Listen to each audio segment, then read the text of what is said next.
Vladimir Putin's days at the helm of Russia could be numbered, as the West's economic sanctions are hurting Russia's economy more than the Kremlin cares to admit. Former Special Assistant to the U.S. Presidency William Courtney says Russia's economy is taking a major hit amid the flurry of economic sanctions by Western countries over the Ukraine war. While the Kremlin appears to shrug and turn a blind eye to Russia's economic reality, Russian citizens are taking the brunt of sanctions and have already seen their standard of living drop over the last few months. As a result, the new harsh economic reality has started to spark civil unrest in the country and provoked attempts to oust Vladimir Putin. When asked about the chances of a regime change in Russia, Mr. Courtney told Times Radio, "It's too difficult to make predictions about these things. There does appear to be unrest in Moscow.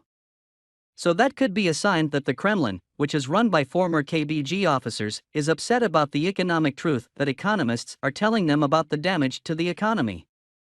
The economy has suffered, and it's going to suffer a lot more. This will have a direct impact on the living standards of Russians. Those are going down. They could go down a lot.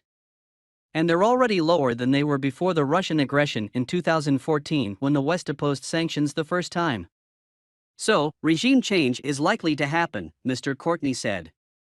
"If it occurs, and no one knows, some combination of military factors, frustrations in Ukraine, and economic factors could lead to social and political unrest." As a sign of Russia's crumbling economy, the Kremlin has defaulted on its foreign debt, a first since 1918.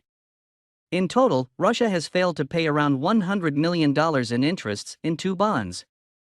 A U.S. White House official said the sovereign default is a testament to the efficacy of Western economic sanctions. It situates just how strong the reactions are that the U.S., along with allies and partners, have taken, as well as how dramatic the impact has been on Russia's economy, a senior administration official told CNN on the sidelines of a G7 summit in Germany. The Kremlin has so far denied any debt and instead pointed out how Western countries saw the sanctions backfiring on their own economy.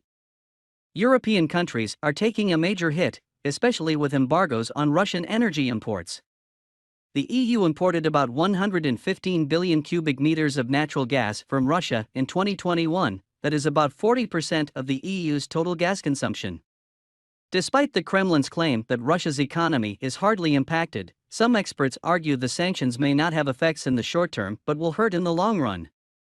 Russian political scientist Ilya Matveev told NPR, "If the goal is a quick and complete collapse of the Russian economy, then no, sanctions are not working because the Russian economy is still functioning.